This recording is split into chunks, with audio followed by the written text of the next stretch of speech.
The native cryptocurrency of Ripple's network, XRP, has been the subject of much of the criticism of the company's valuation. Critics argue that the XRP cryptocurrency hasn't acquired enough traction with businesses to justify its current price. The value of XRP as an asset or as a means of exchange between banks on Ripple's network might be understood as its traction.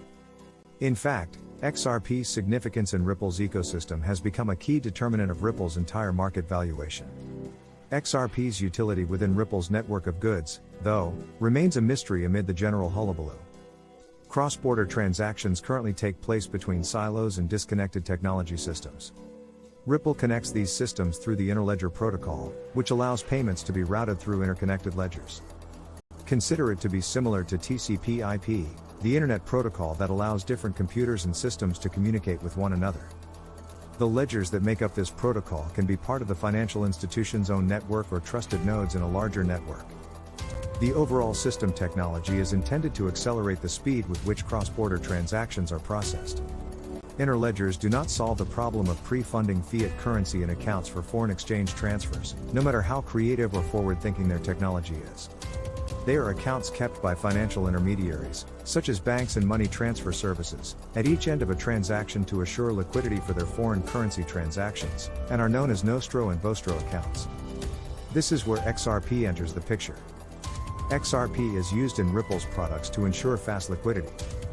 Another Ripple product, XRapid, employs XRP as a bridge asset, or an asset that businesses and financial institutions can use to make a fiat-to-fiat currency transfer. The banking institution can simply buy an identical quantity of XRP and send it through Ripple's network in this case. It's known as third-party liquidity provisioning by Ripple, and it's excellent for banks that don't have a direct contact with one another.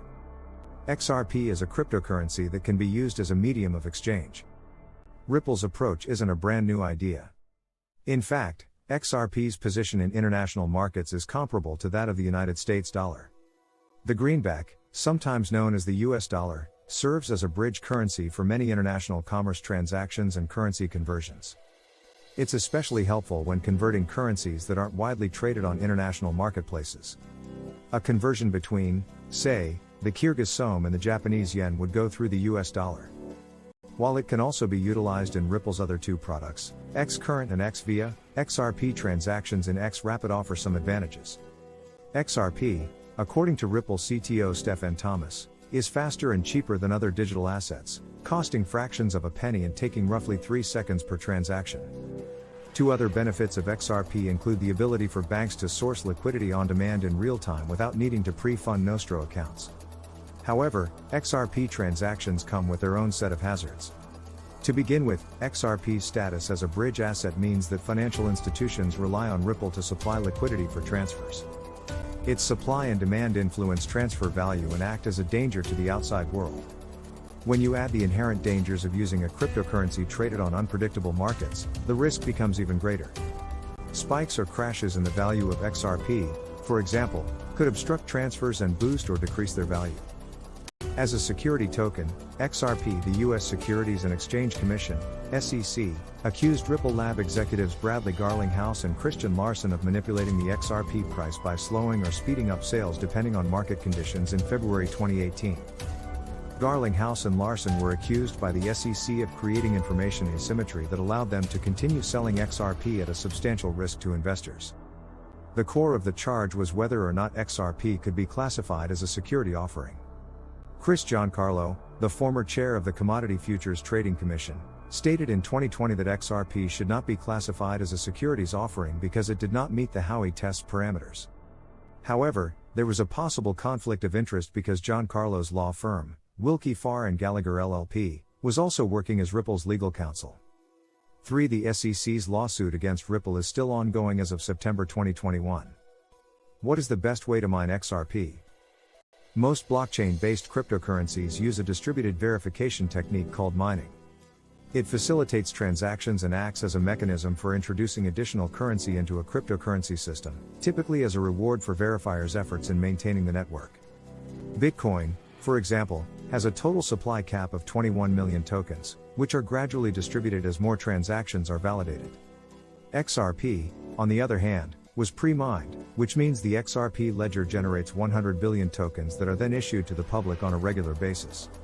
As an incentive for Ripple to help the cryptocurrency expand and succeed over time, it owns around 6% of it. Another 48% is maintained and reserved for regular release into the market via sales. Understandably, this has raised concerns that a large amount of XRP could be released at once, diluting the value of other XRP currently in circulation, because a currency's relative scarcity is part of what determines its worth. Tim Enneking, principal of Digital Capital Management, states, "The company has sought to lessen the uncertainty by implementing multiple measures, trust, predictable delivery, etc."